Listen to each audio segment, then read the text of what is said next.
want to welcome everybody to our annual Economic Summit held by the Lorain County Chamber of Commerce. My name's Tony Gallo. I'm president of the Lorain County Chamber of Commerce. And this event's a little bit different than it has been in the past years. Most of you have been to this in the past. This one is being held simultaneously virtually via Zoom. For those of you on Zoom, we do have about 25 people here at what I used to call my home away from home, the Spitzer Conference Center, because I was here regularly. It's the first time I've been here in several months. So it feels good to be back here again. I know everybody who's in the room is also grateful to actually see some faces face to face, even though they're covered with masks. But it's good to kind of be back to somewhat normalcy as well as we can have it right now. Yeah.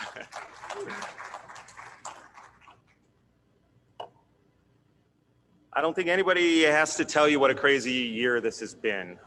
It's not something that any of us prepared for in January. It's not something that we were expecting when we were planning out what we were going to do. But I will tell you, this is the first time I've had a jacket on in 6 months, sometime around St. Patrick's Day. It still fits. Luckily, I didn't put on the COVID-19. And while these 6 months have been disruptive to our community and the world, it has been, I would like to say, really great to work with and focus on some really important things with the different organizations and the people, not only in Lorain County, but in Northeast Ohio as well. I feel like in some ways, the Chamber has accomplished more in these 6 months since our founding in 1988. And I know that's a really big statement, but we have done a lot, I think, to move the business community forward. And that is not all on us, but it's between us and working with our partners. So I'm very, very proud of that fact for sure. Ultimately, our goal is to help Lorain County's small businesses and our independent businesses survive this and thrive once we get out of it. While the Economic Summit normally would have taken place in May, we are grateful for the sponsors that stayed with us and are allowing us to actually do this virtually now in September. So with that, I'd like to make sure that we are able to thank our premier sponsor, Nordson. Cecilia Render is unable to be here, but I believe she said she was going to be on Zoom. Thank you to Kevin Nelson from Northwest Bank. He's our platinum sponsor. The following all are our gold sponsors. I'd like to thank the Lorain County Commissioners. I want to thank Sharon Sweeter for being here today, and to let everybody know that the Chamber has been working with Don Romanchik and Jerry Good from community development and economic development throughout the pandemic before, but especially now through what we're dealing with now. First Energy, we have Nick, there we go. First Energy, we have Nick, Dave, and Patrick in the audience today. Community Foundation, which just finished their Connect to a Cause event yesterday. I did speak with Cindy Andrews this morning. They actually raised $140,000 in 12 hours with 1,000 different donors. So that's just an amazing event, and we want to congratulate them for sure. Team NEO, Jacob Duritsky is going to be one of our presenters today. We also have Renee Ligon. She's the Director of Partnerships and Engagement. I get to participate in Team NEO events once a week virtually, and I tell you, they've been a lifesaver for me since the beginning of this. They have been on it weekly telling us what is happening and what we need to do and what we should be doing, not only for Lorain County and Cleveland, but for the 18 counties in which Team NEO participates. Pulse Magazine, Paul Klein, he helped us spread the word for this Economic Summit, and he's been great to work with Pulse Magazine and everything that they have done. The newest edition should have hit your mail by now. If not, keep your eyes open. There's some great articles in there, including one about Illyrians helping Illyrians. And it's really been focused on what we're doing here as a community. Maloney and Novotny, Chris Mead, he's been instrumental in making this event take place from day one. I'm sorry he's not able to be here. Normally we would have been at Chris's house for the VIP the night before. So Chris has always kind of been there to make this event successful. Last but not least, Lorain County Community College. That's why we're here. Dr. Ballinger, Tracy Green, Marcus, Colin, and Dean, sorry, Dean. who have worked this magic to make this happen. We're dealing with some uneasy territory as far as I'm okay with. While we're doing some things live, we're doing some things pre-recorded, we're doing some things via Zoom. So hopefully everything runs smooth. Hopefully I didn't just jinx us as far as that goes too. I mentioned partnerships all along this way since the pandemic began. I would be remiss not to thank Ed Skimmon from LorainCounty.com and Lisa Hudson from Small Business Development Center here at Lorain County Community College. The three of us has worked together to bring to life. The first thing we did was Lorain County Strong program, which started about 2 weeks after we went into shutdown. Somehow we were able to combine the efforts of the Main Street organizations as well as the other chambers within Lorain County and the other economic development organizations to put together a website that basically allowed everybody to know which restaurants were open, which ones were providing pickup, takeout, what was happening from a health standpoint, from a local, state, and federal happenings, how to work from home, how to then pivot and reopen your business. So I have to say thanks to both of them. We also have been working on a minority business directory, which is due to go live here in the next week or so. That will be on LorainCounty.com. And when we say minority, it is going to be in the historically underrepresented groups. So it's African American, Hispanic, women, veteran, disabled, LGBTQ, as well as our agricultural entrepreneurs. So we're excited about that, and we keep getting more and more people signing up for that every day. We are currently working on something that's going to hopefully kick off on October 1st, which is basically working again with some of our Lorain County Strong partners to focus on people going out and supporting our local restaurants. As October rolls around and we get into November and December, we're afraid that some people are going to be afraid now that they're unable to eat on a patio, that they may stop going to our restaurants. Obviously, we need to support these restaurants. So we're coming up with something called Eat, Drink, and Win. There'll be some door prizes that you upload a receipt that you've been at a restaurant, you automatically are entered. So stay tuned for that. We're still working on all of those details. Lisa and I worked with Nord Family Foundation on the Lorain County COVID-19 Small Business Emergency Relief Grant. So it's a mouthful. I'd like to get it on a t-shirt, but they have to give me that 2 t-shirts, I think. But long story short, Nick Turner, who was supposed to be here today, I don't know, maybe Nick got sidelined someplace.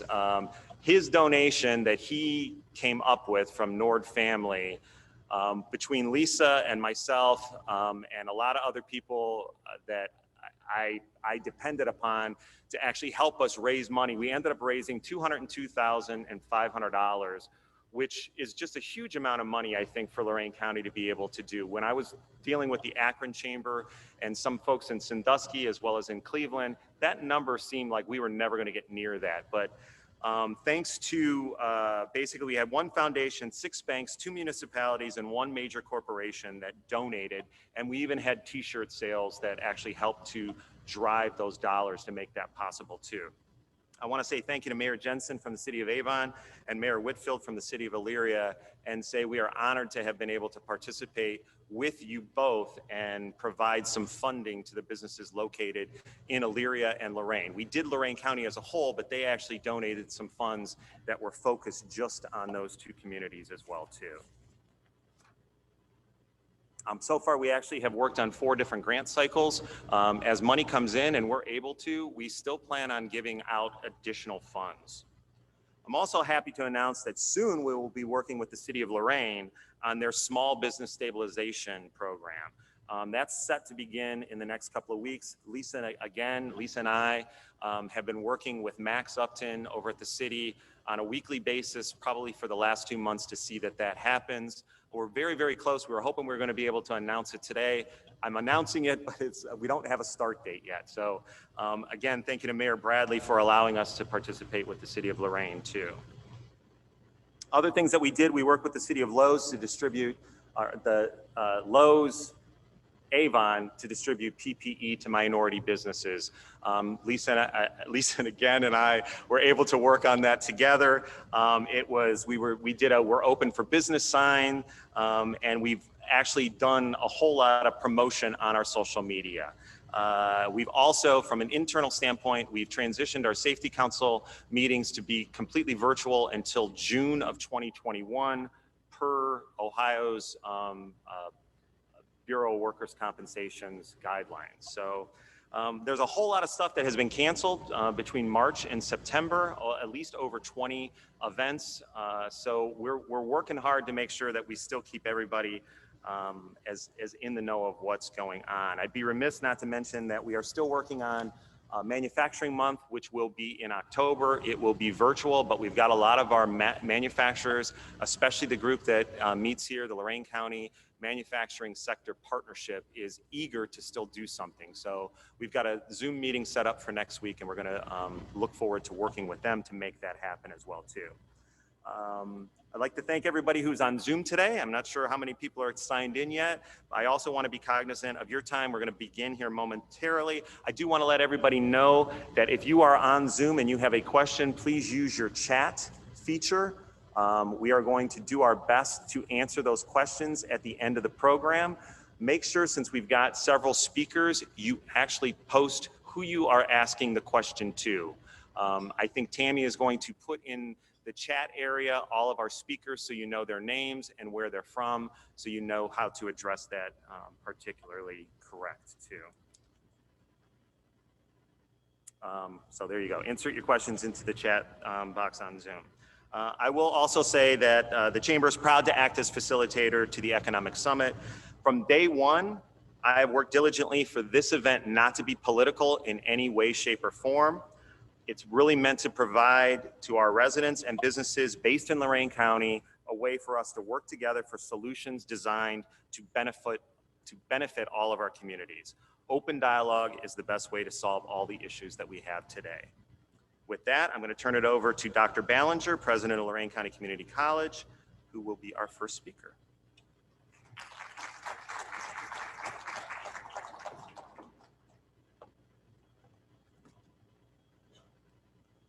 Thank you, Tony. It's great to see all of you who are here, and a good afternoon to everyone who's on Zoom. A special thank you to our team here at Spitzer, as well as our digital media team, because we are now perfecting how to do blended events that bring the best of all worlds. So we hope that this afternoon's Economic Summit, which is setting its own history here, Tony, in terms of how we're doing it. But as I was sitting here and listening to your opening comments, just as we were shutting down back in the middle of March, and I saw Mayor Jensen, the last event that I remember being at was the mayor's event over at Tom's Country Place. So I'm so happy to see you here again today, and Mayor Hunter, Mayor Bradley, thank you for being here as well. And I think the event before that was in this room when we were announcing one of the brand new apprenticeship programs. So we've had a lot of great memories in this room, and a lot of great memories that have been formed over the past 6 months as we go forward and look at what we have in store for the remainder of this year, and then as we go into next year. Many of you, both those who are on Zoom as well as in this room, have been an integral part of the strategic planning for the college. And about 1.5 years ago, we sat in this room 4 different nights working through what does Vision 2025 look like, and what does it mean to create that vibrant future for all.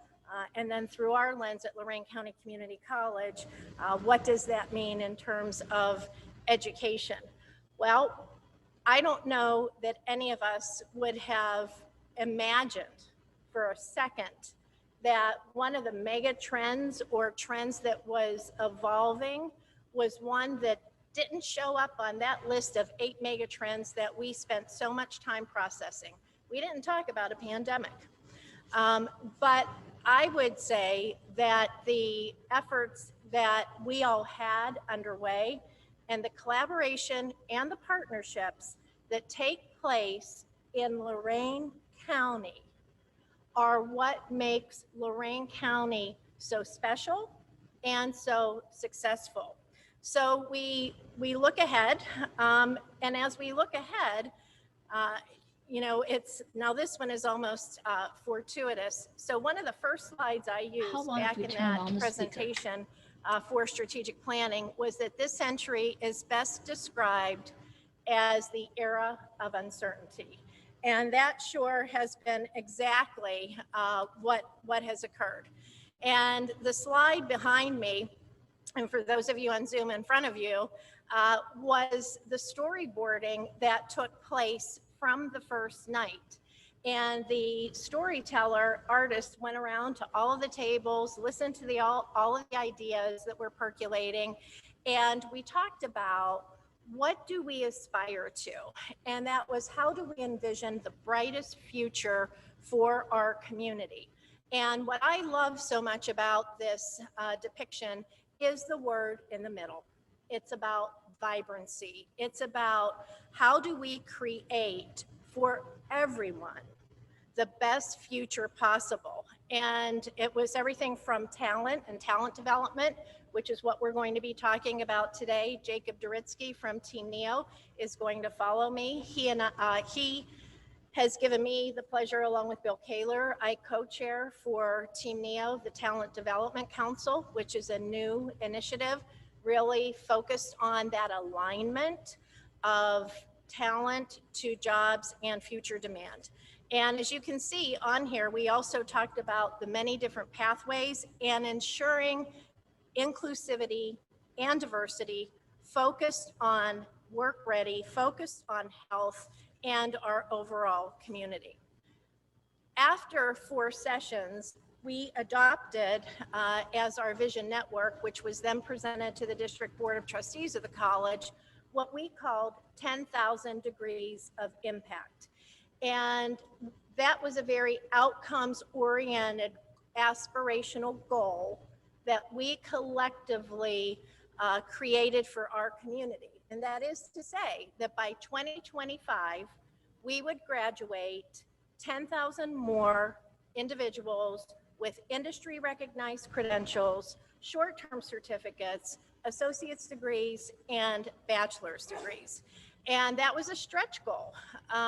I will share with you, and you can see it on the piece of artwork here, when we had our commencement ceremony, which was held virtually in May, we graduated 3,400 individuals or awarded 3,400 certificates, degrees, and credentials. We are already 1/3 of the way toward that Vision 2025. And what I found so remarkable in all of that underscores what I believe is indicative of Lorain Countyans, and that is grit and perseverance and focus on the future. When we think about the DNA, right, of Lorain Countyans and the strength that is in this community, the diversity of our community, the businesses in our community, the agricultural communities, the strength of Lorain County and that grit and that persistence and that perseverance is also exemplified in the students who attend here. And they persevered through the spring semester for us to have our largest graduating class ever. We only had 3% of our students withdraw during the spring semester after we moved everything online in 10 days. We already had many of our courses in our Associate of Arts degree online, but we were able to move our entire array of academic programming to be delivered in a remote way, and then where we had some labs that we had to come back to as we quickly began the early part of the summer. We were able to get our first responders, we were able to get our nurses, our other allied health professionals to the finish line, our police academy, so that they could all ensure that they are back out in our community, not only protecting our community, but ensuring the health of our community as well. This is a framework that we've used to guide our planning during this time. It was developed by McKinsey & Company, and it's the 5 R's, where we are now focused on the middle 3, where it really is a continual intersection of all of those. So that resiliency of how we have to continue to adjust, both in the short term as well as looking at the end of this continuum in terms of that reimagination. We've returned now to campus, but in a very condensed way. We have 90% of our students are enrolled remotely. And that's a combination of totally online as well as blended, where we have students taking some of their courses remotely, or you may see them over in the culinary kitchen, or you may see them in our MEMS and sensors labs, or in our allied health and nursing labs, or they're out in our hospitals doing their clinicals. But we're doing it in a very deliberate, safe manner. And that safety has been one of our 3 guiding principles throughout all of this time. So our 3 North Stars have been safety, stability, and success, both from where we've been, but most importantly, as we go through this academic year and as we go beyond that. So on the safety front, it really has been, how do we keep our campus and community safe? And we have done more scenario planning so that it has facilitated our ability to be able to move quickly back and forth between delivery methods. Stability, this is truly keeping both the financial health of the college as well as the operational stability. Now, I would be remiss if I didn't thank each and every one of you who are here in person, as well as those on Zoom today, for the tremendous support that you provided to assure the passage of issue 17, the operational levy for Lorain County Community College. Because just as we shut down the day before Election Day, we had to fast forward to April 28th for issue 17. And I couldn't be more thrilled than to share with you that the 60% passage rate of issue 17 was the largest percentage of passage that this college has had in at least 25 years. Thank you. And in that, there is a strong message. And that message to us is, we have to deliver on promises to Lorain County, to our residents, to our employers, to our community overall. And then getting our students to that finish line, as I've talked about, with regard to that 10,000 degrees of impact. You know, some of the examples, Tony, that you were sharing with regard to the PPE and donations and getting out into the community, being part of that community solutions provider. Our Commodore cupboard, which is our food pantry, stayed open throughout this entire time. And we had a 35% increase over last year.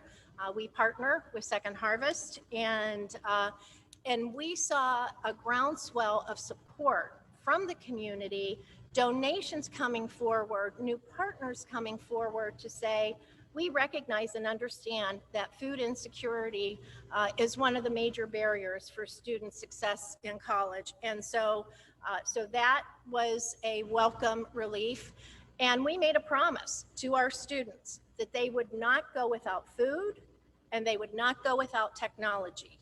And on the technology side, we have refurbished computers. We've given computers for free. We have received funding from CARES that goes directly to students so that they could purchase Chromebooks and others. And I would also be remiss if I did not acknowledge Commissioner Sueda, your leadership, and Commissioner Kokoski and Commissioner Lundy for the tremendous support of our food pantry as well. That really helped to accelerate our ability to remain open, though, every day, and to be able to provide that curbside delivery for students and their families. We also have our own resident expert here, Dr. Harry Kessler, who teaches sciences here. And Dr. Kessler, for those of you who may not know him, he is an immunologist who was a community college graduate who went on to Harvard and was one of the first discoverers of the AIDS vaccine. And so he has been teaching here for 15 years after he left the Cleveland Clinic, and has been engaging his students in part of the research for the coronavirus vaccine, as well as learning more about what the impacts of it have been. And he has been producing a daily video to educate our community that is posted on YouTube. So we have come very far in a very short amount of time. One of the statistics that I find so enlightening is, and this one also comes from McKinsey and Company, that the amount of change that has occurred in some of our industry sectors during the past 6 months is equal to what would have taken 10 years to do. So just when you're starting to feel a little exhausted, there's a reason for that. It's because the change is happening just so exponentially.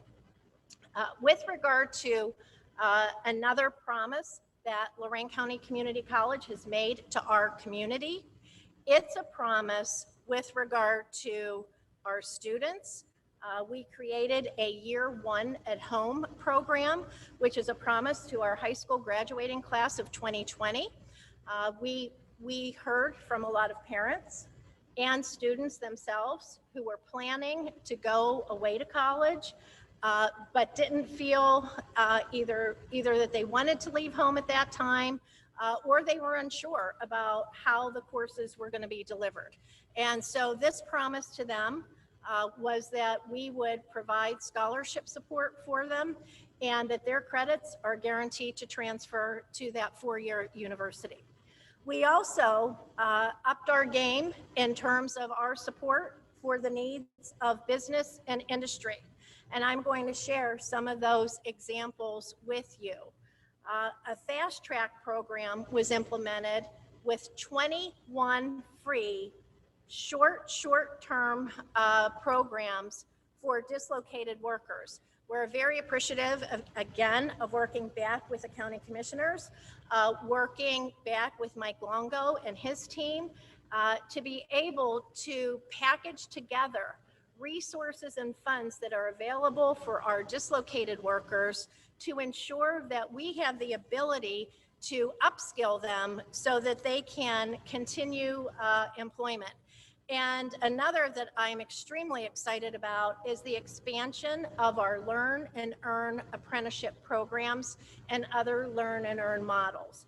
We know that if we can engage students and employers in work-based learning that's directly related to what the employer's needs are, and the individuals get paid for that, that's a win-win. And to that end, Tony, you mentioned our sector-based partnership in Lorain County It's our manufacturing sector-based partnership, which really is an employer-led group that is committed to promoting manufacturing across growing industries. Some of you are a member of that. You can see behind me some of the logos from those companies. I really have to credit the sector-based partnership and the leadership within that. I think that Courtney Ortner is on Zoom today. She, along with others and our whole team, have been so proactive in ensuring that we are not only creating the collaboration, but most importantly, that we are creating the outcomes. And if there's anyone who's not a member of the partnership, if you have an interest, please do let us know. The fast track programs have been one of the growth areas for the college this fall. We know that our traditional semester format does not work for everyone. And it certainly isn't as effective in a pandemic when people are unemployed and they need to upskill. So kudos to our faculty who were able to redesign so much of what we deliver. And where industry certifications can be completed in 16 weeks or less, as one example. Behind me, you see the fast track programs to employment in 21 areas that hit on the high demand sector fields that you're going to hear more about from Jacob Duritsky, who will follow me. So from healthcare to business to IT to manufacturing. And the Learn and Earn apprenticeship model, Lorain County Community College is a leader in apprenticeships. We have apprenticeships that traditionally have been in manufacturing. We have launched this fall our brand new apprenticeship program with Life Care. And this is a model program, not only for the state of Ohio, but for our nation. And that is from EMS to a registered apprenticeship pathway. So what we're able to do, working in collaboration with Life Care, is to take individuals who are hired in at entry-level positions and work with them to gain 19 credit hours that upskill them to earn that short-term technical certificate, and then leverage that, and that ladders up to a one-year technical certificate in EMS paramedic, and then that all folds into the associate's degree. And part of what we're also able to offer is access to the apprenticeship dollars that we have. And we've been successful in securing federal funds for apprenticeships, as well as state dollars to support individuals and employers. And that's up to $2,500 per individual. And so for us, this truly represents our promises of a coming together in this moment. And that path of resiliency, as well as now reimagination. Just because we adopted a new strategic plan about Vision 2025 a year and a half ago, now it's time to reimagine again, because what we know from this pandemic is that we can't stop. We have to continue to reimagine and to reinvent. And to that end, I have an invitation to all of you. And that is, we will begin that reimagination process. It's not going to be evenings coming together. We're going to be doing virtual processes to make sure we know what you're thinking about, what you think we need to be doing, what has shifted or changed for you, and what we need to be reconsidering. Having that pulse, pun intended, Paul Klein, having that pulse check on what's on your mind, what is so critically important, what do we need to ensure that your community college continues to do, or what do we need to do that perhaps we haven't done, because we want to ensure that we are Lorain County strong today and into the future. So we very much appreciate those of you who've tuned in and those of you who are here with us today. Tony, I'm going to turn it back to you now for our next speaker.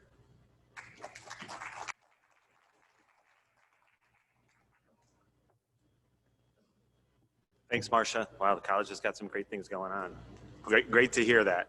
Our next presenter is Jacob Duritsky from Team NEO. He's going to be speaking on early projections on the initial impact of COVID-19. So this is where we're actually going to be dealing with a Zoom in presenter. So give us a minute or two. We should be good. Thanks, Tony, so much. Good afternoon. Can you hear me okay?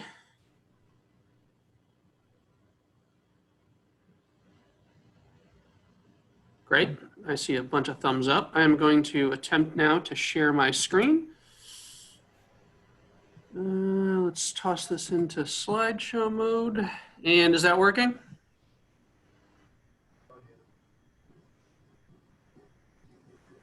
I will take that as a yes. So good afternoon. Tony, thank you so much for the invitation. Marcia, thanks so much for the kind words and your involvement in so much of what we do related specifically to talent.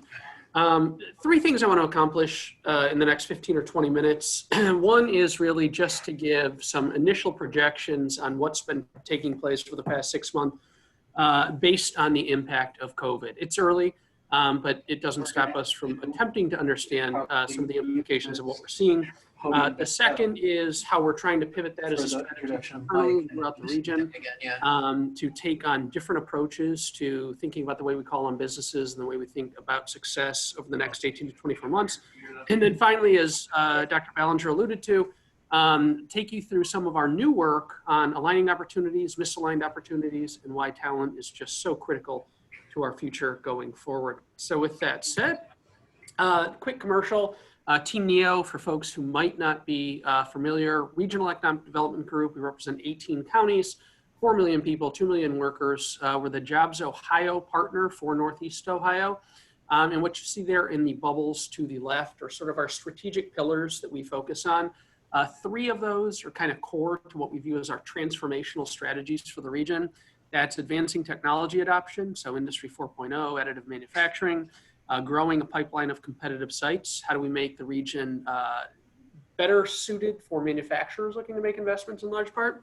But maybe the biggest one of those is addressing the talent supply demand gap over time. And we'll talk a little bit more about the ways in which we do that. And certainly Dr. Ballinger has been deeply involved in those efforts. But before we get to talent, some early COVID projections, and I'll give you a little more detail on some of the assumptions underlying this than I would have in the past, just because everything is changing so quickly.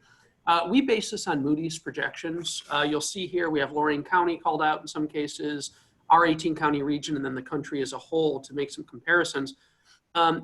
We assemble Moody's data and it comes out monthly. And there are some assumptions built into what Moody's projects that really are going to have an impact on how accurate these numbers are as we think 12 to 18 months out from now.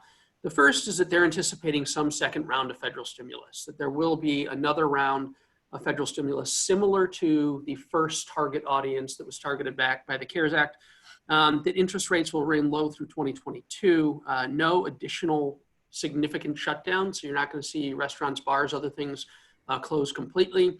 That there'll be some continued Fed quantitative easing, and that at some point in 2021, a vaccine will arrive and start to change some of these things. Obviously, it's early. This is a pandemic.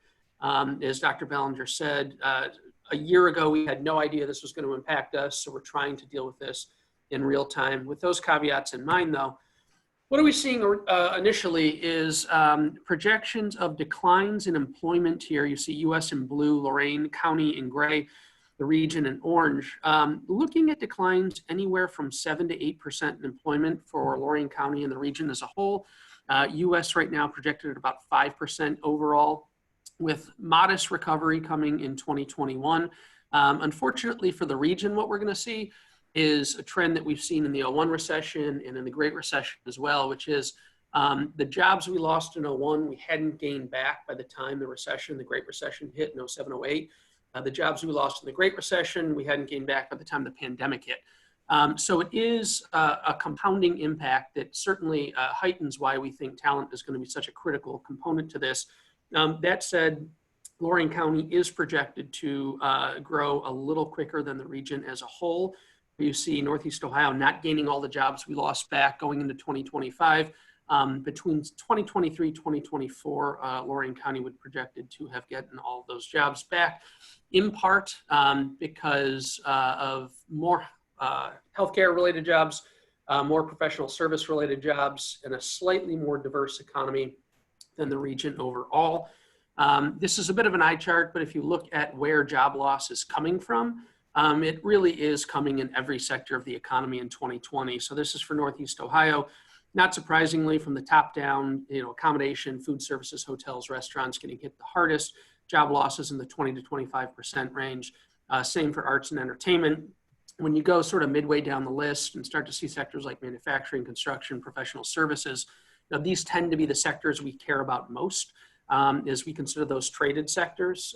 So the spin-off value of those sectors is much higher than a lot of other sectors in the economy. If you take one more peel of the onion away and look at where the largest declines are coming from manufacturing, and remember manufacturing still represents about 40% of everything we do in the region, you can start to see the trend that's emerging, which is, I think if you think about the framework of what's driven decline for the past 6 months, there's sort of two lenses to think about it. One is a policy-based lens. When you shut down big chunks of the economy for reasons of a pandemic, those people simply can't work. You can't go to a restaurant, you can't go to a bar, whatever the case might be. Those are what I would call policy-based declines. The other, though, are more demand-based declines. People not traveling, whether because of shutdowns or because of safety, or because they don't want to spend the money. People not making big purchases on things like cars because of economic uncertainty going forward. You start to see that really showing up in manufacturing. Anything associated with aerospace, automotive has gotten hit significant. Fabricated metal, primary metal, chemical manufacturing, all seeing losses in the 6 to 10% range of jobs. So that's the employment picture. Quick look at GDP. GDP also projected to decline, but much closer in terms of the outcomes for the US, Northeast Ohio, and Lorain. Both declining somewhere in the 5% range in 2020 at this point in time, 4.5% to 5%, starting to gain back in 2021, and then growth reaching its 2019 levels around 2022. Frankly, if you had two charts that sort of summarize the last couple of decades in Northeast Ohio, it's the employment decline with the projected GDP growth, which really has been the story of productivity in the region. There are a lot of different ways to think about economic vibrancy. Our base of employment is smaller, but we're certainly more productive with what we have. Another look at the sectors, just about everyone impacted across the board. Again, manufacturing in the 5 to 7% range, headquarters, professional services, all in the 2 to 4% range. If you had the opportunity to work remotely, you're probably doing a little better in this sense than if you had to keep working in person, which is sort of intuitive, but probably worth calling out.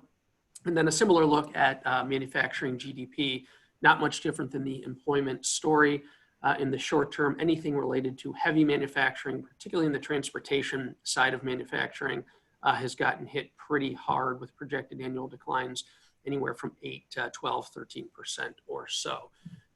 So in a nutshell, very early still, this remains a health crisis. There's only so much you can do to influence the growth of the economy when certain things are shut down and when policies are in place.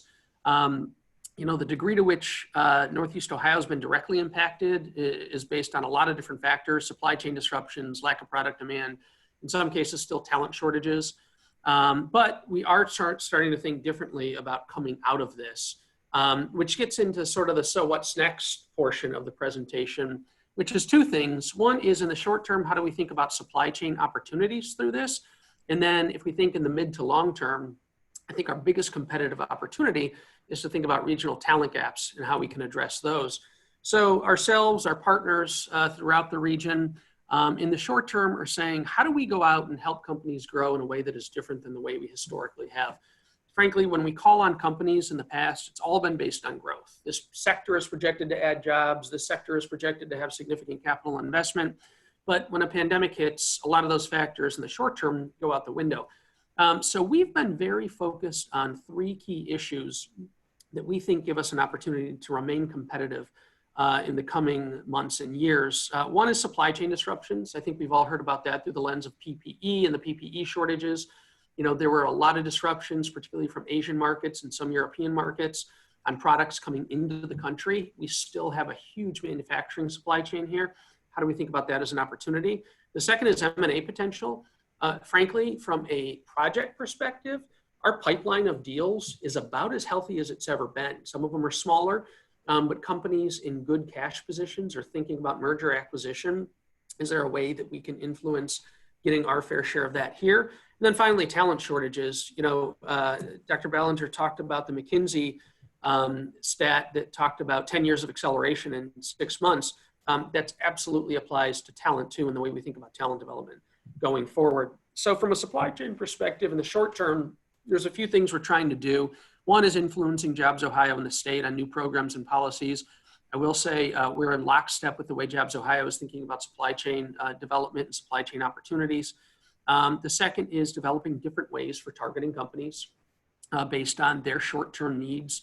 We talked to about 250 companies in the first 2 months after the COVID crisis started shutting things down, and got a lot of great information and insight into what those companies were seeing, feeling, their pain points and their opportunities, and trying to make that actionable.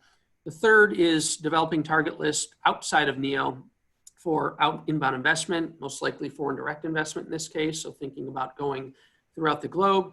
And then finally, I mean, our value proposition still is what it is. I mean, logistical access, talent in all of our institutions of higher education, supply chain across our manufacturing base aren't going anywhere, and will continue, we think, to be competitive advantages for us in the future. And with that, what you'll see here are our two newest talent reports. To the left is Aligning Opportunities, which is in its 4th edition this year. And to the right is Misaligned Opportunities, which is its 1st edition, a supplement to Aligning Opportunities, but specifically focused on issues of equity. I know a lot of folks are familiar with the Aligning Opportunities report, as we've been doing it for quite a while now. Essentially, at a high level, we started doing that with some generous funding from the Cleveland Foundation in 2016, based on the chart you're seeing right now. And that chart said that by 2025, 65% of jobs in the state of Ohio would require some type of post-secondary credential. They wanted to know how we were doing and see what we could do to really increase our potential to grow against that number.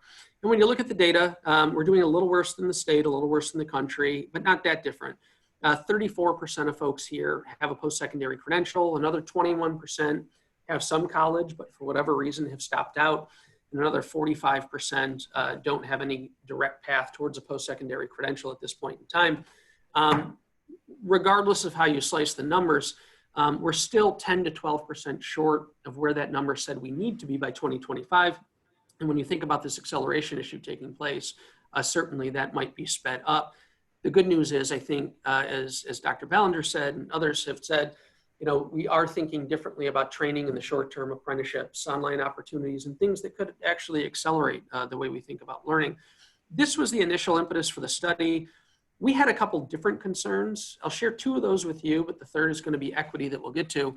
One was just general demographics. We've seen some declines in population, about 155,000 less people here than in 2001, about 146,000 less people here than in 2001 in the labor force, as well as a slightly aging workforce, particularly in manufacturing. So the idea that we're going to grow our way out of this is just, you know, in the short term, not an economic reality. We're not going to grow our way out. So long term, this points to we absolutely need talent attraction related strategies. But in the short term, we're not going to grow our way out of this.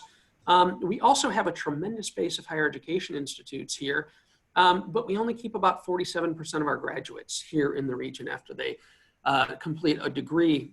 That's not bad. It's comparable to a Boston or Chicago. But the reality is, if we can keep another 10% or so of those folks here, we could add 3,100 additional, in this case, it was looking at BA plus, Bachelor plus graduates in the region annually. Another way to think about closing the gap. So those are 2, and keep those in mind. But the third that we're going to talk about in a second really is that equity component. But the reality of why we put aligning opportunities together is this. We wanted to know how demand in the economy aligned with credentials being awarded.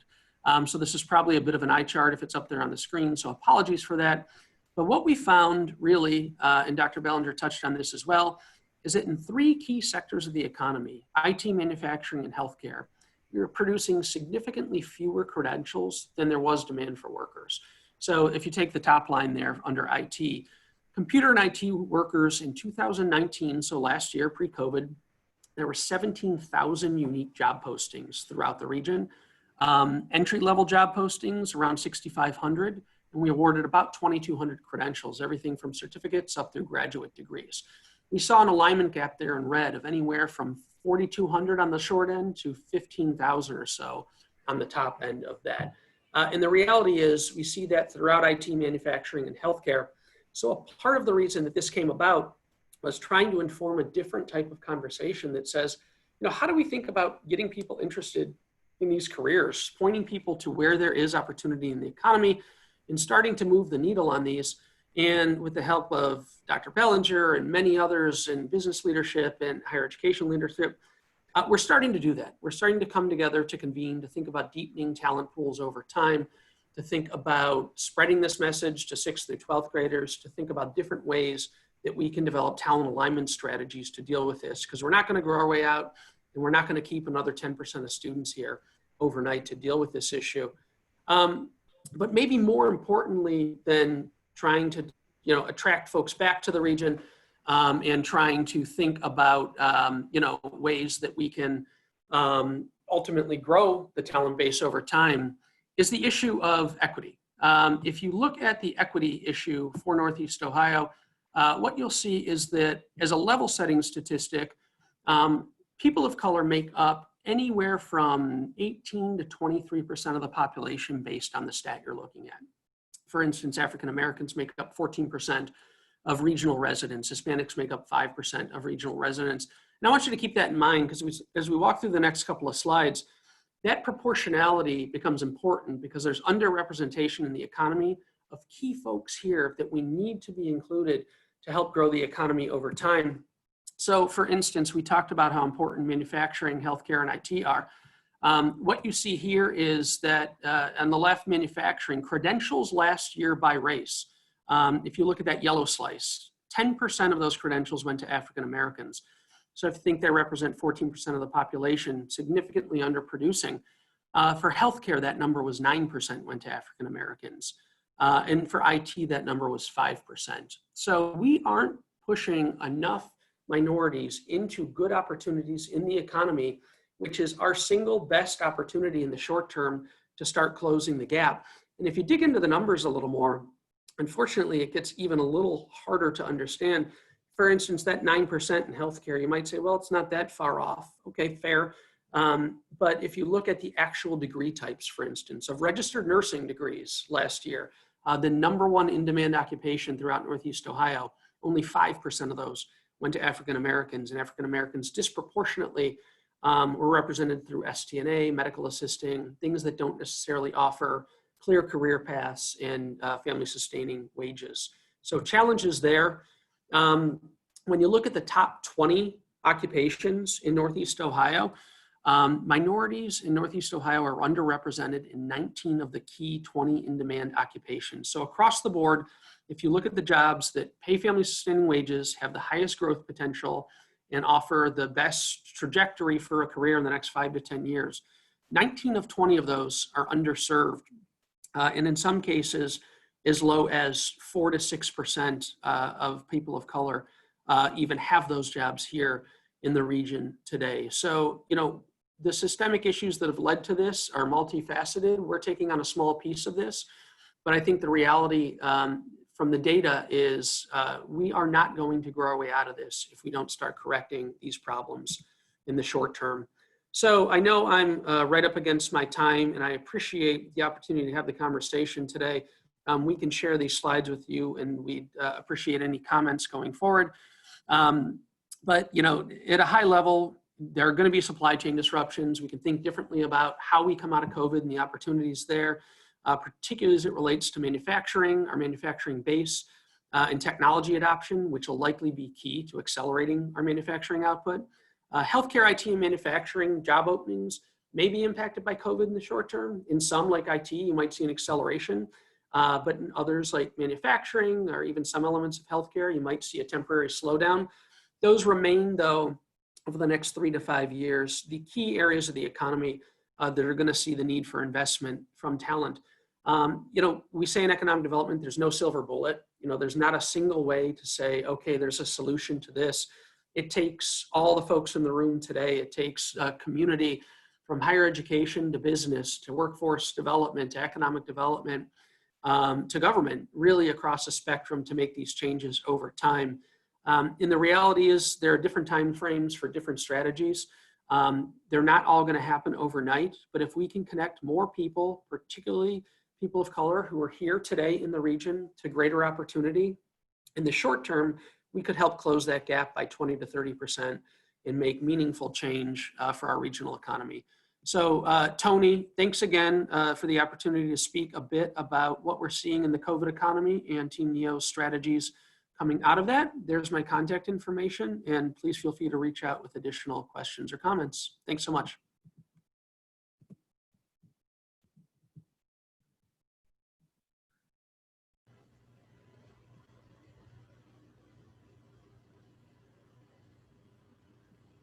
Thanks, Jacob. We good, Dean? Okay. All right, so before we get to Mike Longo, he's our next speaker. He's going to talk a little bit. Mike's from the Lorain County Workforce Development Agency. He's going to talk about some of the training programs and funding available for our local businesses. But the great thing about living in the moment here, I got an email, and those of you who know Cecilia Render, she was Nordson Corporation, is one of our major sponsors for this. She sent me an email to say that she was on the Zoom, but she thought she wanted to share the news with me that she's being inducted into the inaugural class of the Women in Manufacturing Hall of Fame. So I think that's pretty amazing that one of our own and somebody that's worked so long and hard for Nordson is going to be finally recognized. With that, I'm going to turn it over to Mike Longo, who we work with on Manufacturing Month a lot. So I'm glad to actually transition right now.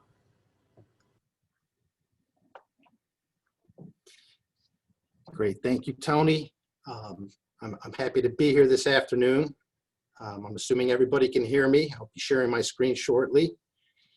First off, as Tony mentioned, we are the Workforce Development Agency. We are one of the departments under the Board of County Commissioners, and on behalf of the County Commissioners and our Workforce Development Board, I'd like to thank Tony and the Chamber for giving me the opportunity to talk today, to share some information. Like Tony, I had to dust off my sport coat today. I haven't worn mine since March as well. I will be honest though, I do have jeans and my Crocs on below what you can see in the video. So bear with me while I pull up my presentation.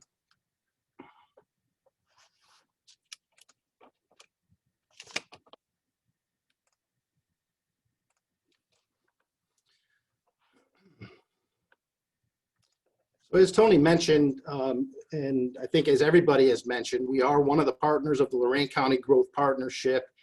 For those that aren't familiar with the Growth Partnership, it was a group of partners that were brought together by the commissioners a number of years ago with the intent of focusing in on talent and economic development. And when I show you the next slide where you'll see the partners, you'll see that it was a great attempt at bringing together not only the government resources, but also our education resources in the community and business resources as well, with the intent of aligning both workforce and economic, and I think the two go hand in hand. The partners of the Growth Partnership, we meet monthly, and during the monthly meetings, we are continually working together. Tony referenced Manufacturing Month, and that's one of the events that we do plan together annually, but we are always working together to figure out how best to provide the resources that come to our various agencies, to the businesses and the job seekers and students of our community. During the pandemic, while our agency does operate the Ohio Means Job Center, we have not been open to the public. Our staff are working remotely, and we've been diligently addressing the needs of job seekers and potential students. Dr. Ballinger referenced the focus on short-term certificates that we've been partnering with the community college with. We have used a distribution list that is coming from the state of Ohio, identifying those folks who are new claimants to unemployment, to do weekly email blast, trying to promote not only the programs of the community college, but also the Adult Career Center out at the JVS, and trying to make sure that individuals in our community do know all these programs that are available. So we've done approximately, we've sent approximately 48 to 49,000 emails throughout the past months. And then we've also just started using the U.S. Postal Service mail to also communicate those opportunities. So we have staff that are diligently working from home. They're communicating with job seekers and employers that are calling into our system on a daily basis. We've approved or used the monies that come into the commissioners, approximately $420,000 that we've provided access to occupational skill training. So while our front door isn't open, know that we are here to still provide the services. So today I'm going to talk a little bit about incumbent worker training, and this is one of the services that we offer to the employer community. Unfortunately, with the timing, our workforce board approved using the incumbent worker training dollars in the month of February, and then before we could even really hit the ground running, the pandemic hit, and we are where we are. But we're still here to make sure that you understand these services that are available and how you as a business could tap into them. The incumbent worker training funds are used specifically for folks that are already employed with the employers, and it's intended to help raise people's skills, provide them with an opportunity to learn new products, new procedures, and while it's desired that the training results in the outcome of a credential or an industry recognized certificate, that's not required, but we highly encourage employers that when that's possible, to try to have that built into their incumbent worker training. Eligibility is fairly simple. What we're looking for is employers who have operated in the county for a minimum of 120 days. They're also current on all of their federal, state, and local obligations, meaning that they have no outstanding tax liabilities, and that all of the licenses and other requirements are in place to conduct business.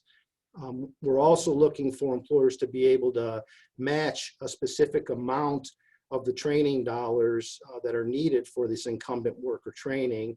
And you'll see, based upon the size of the employer, we're looking for minimal investment for small employers and then gradually going up for the larger employers.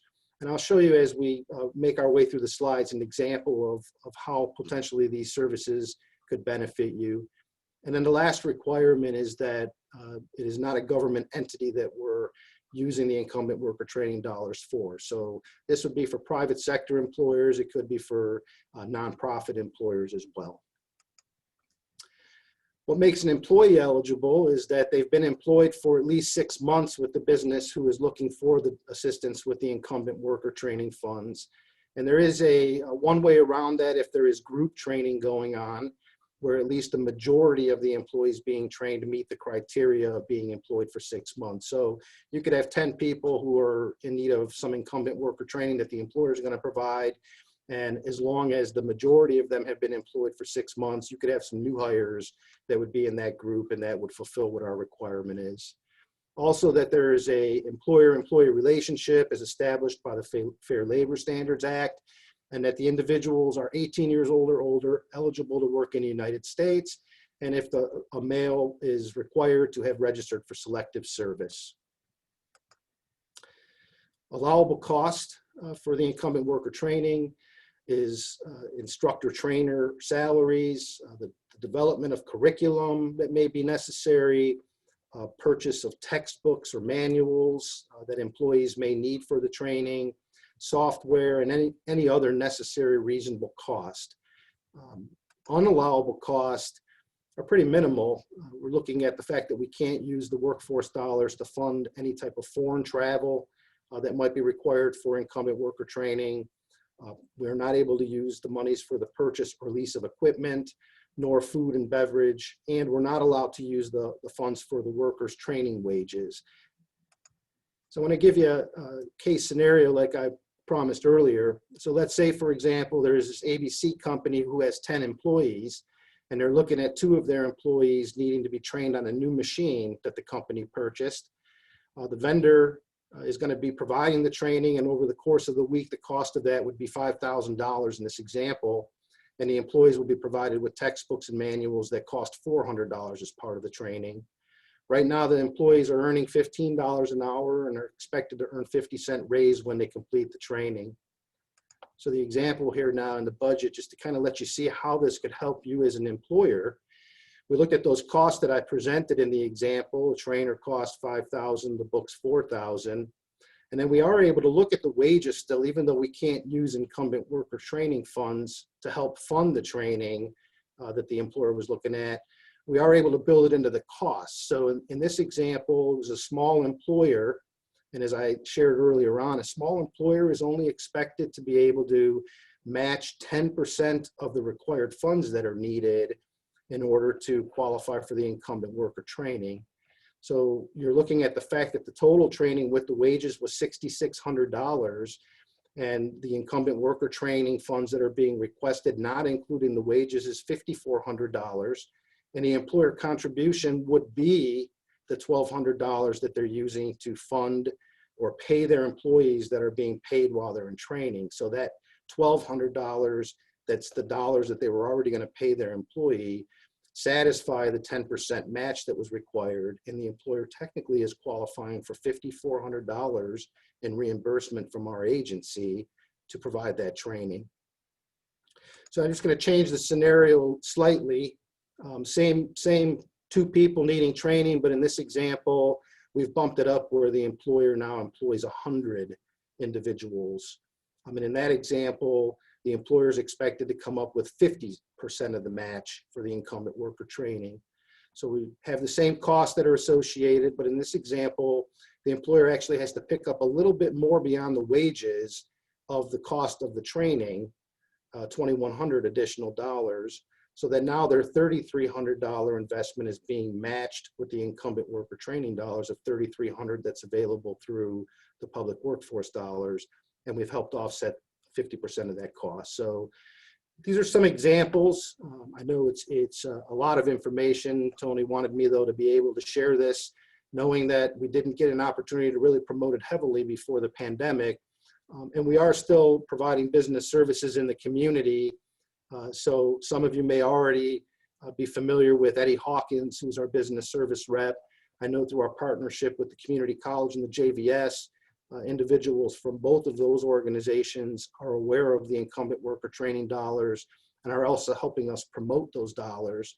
But if it's something that you're learning today for the first time and you're interested in more information, you have my contact information, or you have Eddie Hawkins' contact information on the slide here. And we'll be happy to make sure that Tony has that information as well, so that you know how to reach him if you don't have a chance to jot this down. So again, thank you, Tony, for the opportunity. I know there was a lot of information in a very short period of time, and I appreciate that opportunity to share with the businesses in our community. So thank you.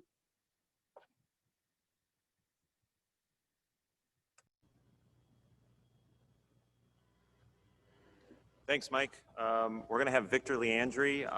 Victor is the executive director of El Centro, but he is going to be speaking to us today more in regards to Census 2020 and the complete count that's going on for Lorain County, and how important it is just for Lorain County to make sure we get everybody counted. But before Victor speaks, we actually just got a link that is going to show a short commercial that is going to encourage everybody to make sure that if they have not filled out their census form, to fill it out right away. So.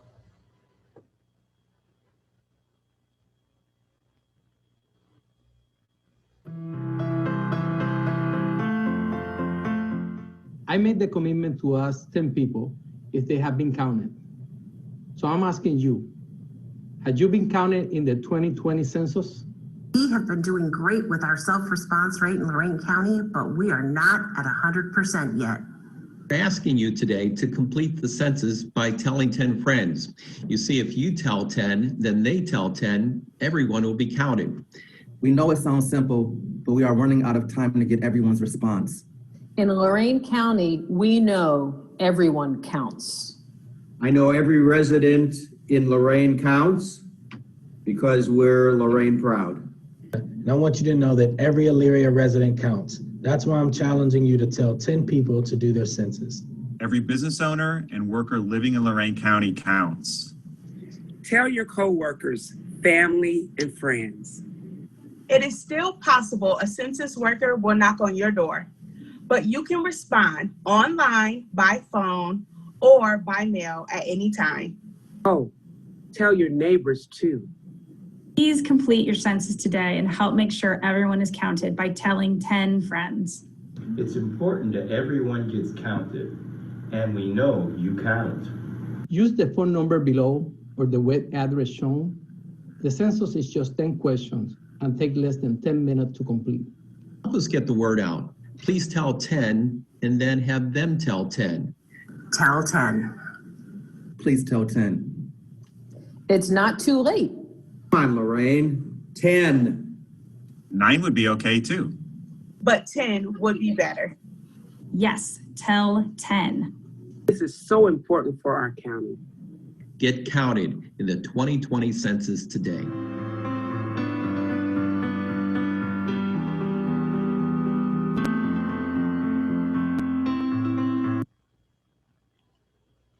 Thank you, Tony, and thank you for organizing this economic summit. And thank you all, CCC, for putting this event.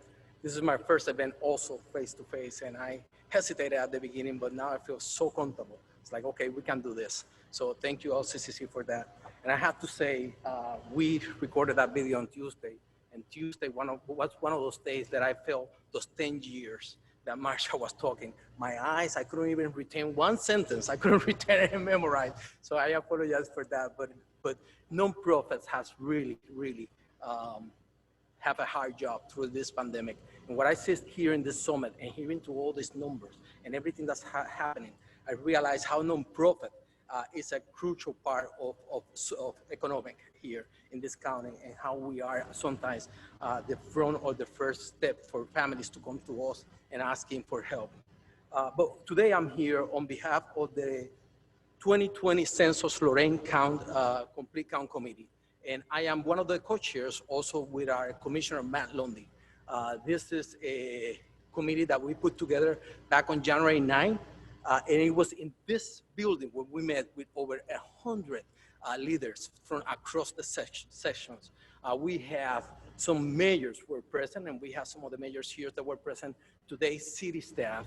We have our 3 commissioners that took the lead in regards to the census. We have hospitals, we have nonprofit, we have elected officials. We have a cross representation in regards to leadership here in Lorain County, that it was an amazing experience. And back to echoing Dr. Ballinger, that we are known here in Lorain for collaboration, and we have to be proud of that. And that was a testimony of the collaboration here in Lorain County. However, we all know, 20 amazing, more than 100 amazing people. So this has been a collaborative effort. But we all know the importance of the census by now. We know that our census drive federal fundings that come to our state, to our county, and to our cities.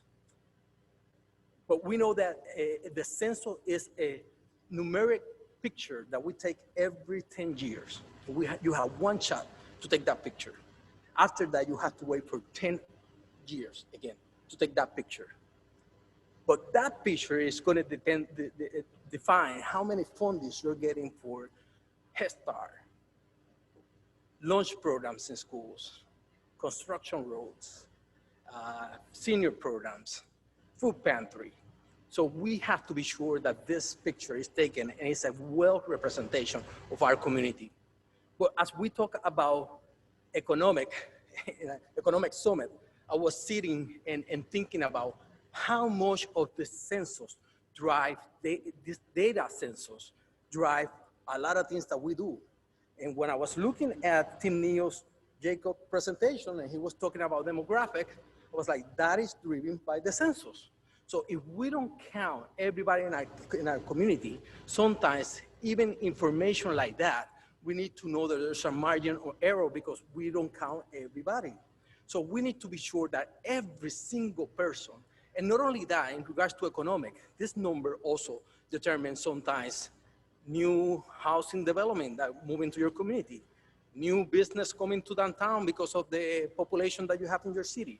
So the census drive, not only economic, but it drives a lot of the nonprofit and a lot of the services that we need in our community.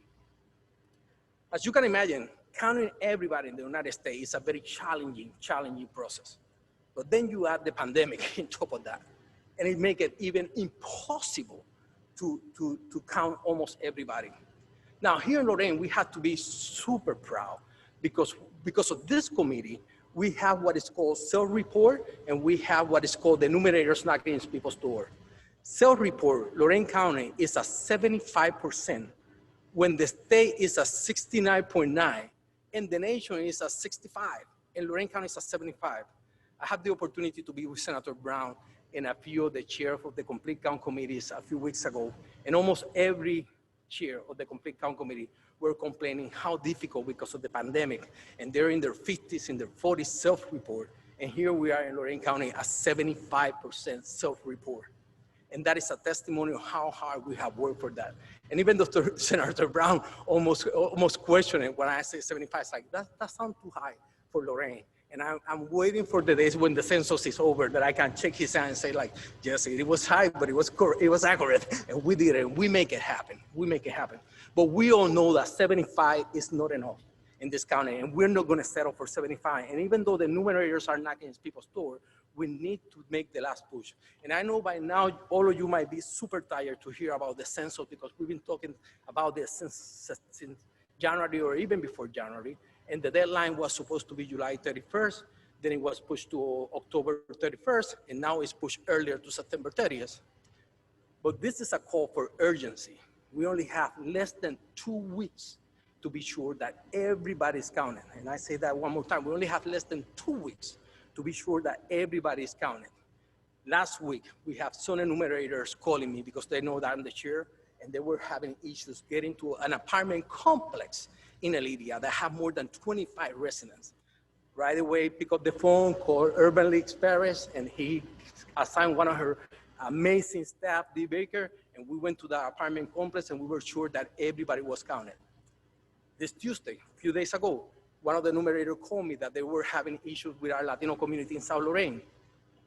Paired 2 of my staff, in a few hours, he sent me a text saying like, thank you for pairing me with some of your staff because we were able to add over 100 people in a few hours. So we know that even though we're at 75, this is not over and we only have less than 2 weeks. So my call for you is for a call for action.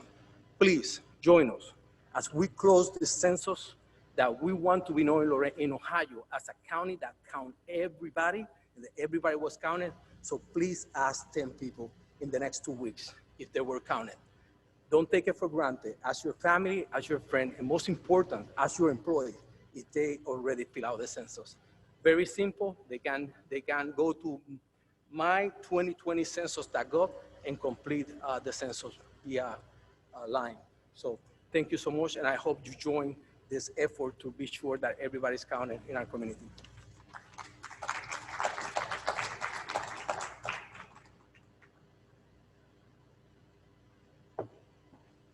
All right, we're running a little bit behind, so I'm going to do a really quick intro to our keynote speaker. Jason Broadwater actually was our keynote 2 years ago. We decided to bring him back, give us a refresher course on what he had spoke to us about when he was here in person. He is the founder and president of Revenflow, a marketing company, as well as a speaker and a writer about economic and community development for the 21st century. With that, we are going to a pre-recorded message from Jason. When it is done, he will be available on Zoom for Q&A.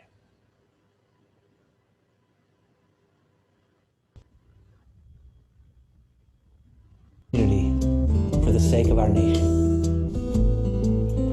Hello, my name is Jason Broadwater. I'm going to talk to you today about the state of our economy and what we can do about it here locally in our own communities.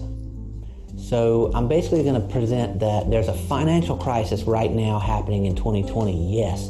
But bigger than that, deeper than that, under that, there is an economic crisis in this country.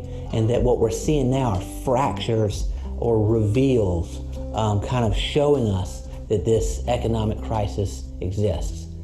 As far as what we can do about it locally, after we kind of hear the gloom and doom, so to speak, we need to talk about what we can do about it. We can't just write it off to folks who are far away. We can apply solutions to our own community and have an impact across the nation. So what's going on in our nation today? Well, there's a civil rights movement like we haven't seen since the 60s. There's a pandemic like we haven't seen in over 100 years. There's disasters, natural disasters in the country. And there's a financial crisis. So when people look at the economy, the media, economists, politicians, they tend to talk about three things: GDP, jobs, and the stock market. So let's look at GDP. The GDP contracted by 32.9%. That's annualized from April to June. This is the biggest drop on record ever since they started keeping track of this stuff. Let's look at jobs. In April, we lost 20 million jobs, largest loss ever on record. Then gained back millions of jobs in August. One of the largest gains, if not the, I'm not sure, but it was big. And we're still down over 10 million jobs at this point from having lost the 20 million originally. So jobs are way off, way off. But when the jobs report comes out, the stock market goes up. One jobs report came out and it was like, oh, well, it was worse than expected, terrible jobs report. Well, but the Dow Jones up 500 points, the stock market was up. While people are out of a job and in danger of potentially losing their home, other people are having a record year or having a great year. Business is great. The PPP loan was great. Stock market's up. Things are great. And then there's all these people having the worst financial crisis of their lives, and there's a disconnect. So what is going on with the economy?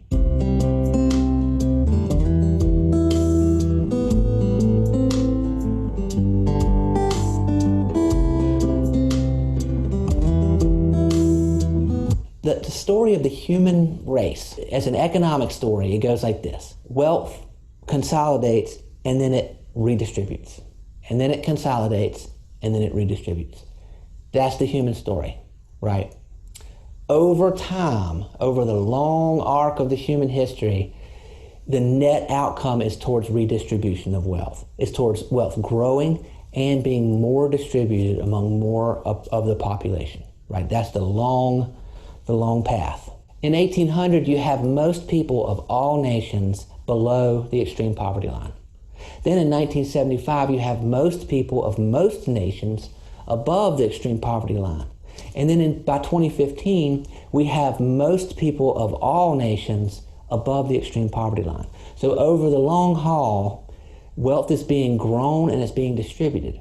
But what happens is it consolidates and then it redistributes. It consolidates and redistributes throughout history. And those are the tumultuous times of our lives, the human story, right? You have revolution, you have autocratic governments, you have war, going on. The stuff that is the poetry of our lives, But the economics of our lives is basically following that pattern. The founding of our nation, of the United States, was based on a redistribution of wealth and power. It was more democratic. It was a republic government. It was less consolidated to the king, And that whole idea is a redistribution of wealth and power. It creates opportunity for more people. Then wealth consolidates over the centuries, and then you get to the 1920s, and the financial system collapses because you have the top with so much of the wealth. You had the top 0.1% owning more, having more wealth than the bottom 90%, and 90% of everybody, right? That's crazy. And so the financial system can't take it. It collapses, and there's a redistribution of wealth. Happens in the 40s with FDR's programs, putting people to work. Eisenhower, Social Security, investing in education, all these kind of infrastructure projects, just like investing in taking the wealth and investing in things that apply to more people, and it spreads the money around. People are getting paychecks, their neighborhoods are nicer, whatever the case. You have that going on all the way through the up into the late 70s. You have this kind of, the bottom 90 has a lot more wealth than the top 0.1%. And that time period, which is, the baby boomers experience, the baby boomer lifetime, that's the time in our history where there was the most opportunity, the most widely spread wealth in the whole history of our country, right? So more people than ever and since have access to the wealth that is within the country. And it created that environment where if you work hard, you can succeed. And that's the environment that the baby boomers grew up in, and it's definitely, kind of in the psyche of the generation, but in different places, different times in history, that's true, less true maybe, work hard and you'll succeed. You tell a serf that in medieval England, they might not believe you. But what's happened is the wealth started to consolidate again in the mid-70s, late 70s, took upward turns in kind of the 80s and then kept going from there. And you've now had the 0.1% has passed again the bottom 90% of the country, like it was in 1929 when everything fell apart. It's pretty predictable that that's going to happen again, and it keeps trying to happen, and then we prop up the economy, right? It tried to happen in 08, and it was kind of too big to fail, and then it's trying to happen now in some ways. But now we're seeing weird fractures going on where you have half of the economy, half of the people doing well and half the people doing terrible. It's definitely a tale of two cities, more than ever or in a long, long time, since the late 20s. Think about it this way. 80% of the population has 11% of the non-financial assets. That's mostly real estate. And 80% of the people have 5% of the financial assets. 5%. So think about the stock market. You're like, oh, the stock market's doing great. For who? It's doing great for the 20% of people who own 95% of the stock market. And I'm not trying to be political here. I'm not suggesting policy. I'm not saying tax the rich. I'm not saying don't tax the rich. I'm just saying this is math. This is like, you can see it happening. You can see the speeding consolidation of wealth to the point where the economy will fail. You can watch it happen. It is written on the wall. It's in plain sight. This is the economic crisis, right? The stuff we're seeing happening in 2020 are the alarms, the bells, the whistles to this bigger crisis that we have to address. We have to acknowledge and address. I don't know if the solutions will be more conservative leaning or more liberal leaning or whatever, but we need solutions to this, right? We've got to get the wealth redistributed around the country in the least painful way possible. Okay, so acknowledging that the economic crisis is really about the speeding consolidation of wealth, then we can start to see these other things that people consider the economy, quote unquote, like GDP, jobs, and the stock market in a different light. For example, gross domestic product. GDP has always gone up. It goes down, but then it keeps going up. Over the long haul, it's like looking at the stock market. The trajectory over history, over time, is that it goes up. But when you look under the GDP, what you start to see is something very different. The GDP no longer represents the health of the economy because it doesn't represent how well off people are. GDP became disconnected back in the late 70s from median household income and wages, so that GDP kept on rising and the wages stagnated. So the economy, which matches up to what I was showing you earlier, where you have the widest distribution of wealth, back then the GDP tracked with median household income, meaning that as the GDP got bigger, everyone was better off. That's why the GDP became the thing to understand when you're looking at the health of the economy, right? it's like the whole country is bringing in more revenue and everybody's making more profit. That quit being true in the late 70s and hasn't been true since. Now, most people aren't making more money, not much, if any, yet the GDP has continued to soar. So where does the money go? It goes into this pattern of the consolidation of the wealth. Well, the GDP is basically all the spending and the buying that we do in our country. It includes imports and exports, which is the buying that we as a country do from other countries and other countries buy from us. It also includes all of the internal spending that we're doing. And actually, about 70% of the GDP is consumer spending. That's why people say we have a consumer economy. Got to get people spending again. This is a consumer economy, right? Well, there's a problem with that. People are spending money they don't have. Household debt is way up. Disposable income is not, right? Household debt's gone way up and personal savings have gone down. Actually, consumer debt hit an all-time high here where it's high as surpassed 2008. And you can see that the blue are mortgages in this graph and the yellow is student loans. So you see student loans is as large as it's ever been, larger than it's ever been. And mortgages are a smaller piece of the overall debt than it's ever been. Well, that's bad because a mortgage has an asset on the other side of it, has the house, has the value of the house. But our income is not increasing. Our houses are more expensive and our debt on our houses are more expensive, but our incomes aren't increasing. So we're increasingly in a risky situation. This is most people in terms of how many months could you go without income, right? And then that's what's happening here in 2020. People lose income for a month or two and you got a major problem, right? You'd have people can't pay their mortgages, can't pay their rents, have to shut down their businesses. People are spending money they don't have. And that's how we're driving the economy. Now, how are they getting access to that money? They're borrowing it through financial mechanisms that are owned in the stock market by where 20% of the people own 95% of the stock market. So all the interest and fees and everything off people borrowing money they don't have to buy things to try to drive the consumer economy is all feeding the people that own all the money in the economy anyway, right? Every part of our economy is speeding this consolidation process. And again, the reason why that's bad is because when it gets too top heavy, there will be a radical redistribution of wealth. It always happens, or at least it always has throughout history. Even if you pause it for a little while with some type of autocratic dictatorship to try to freeze things in place, eventually the dam will break. The wealth will be redistributed through our economy, throughout our society. Right, it's going to happen.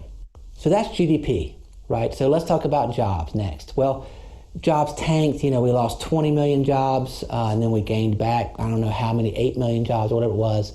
We're still down a ton of jobs.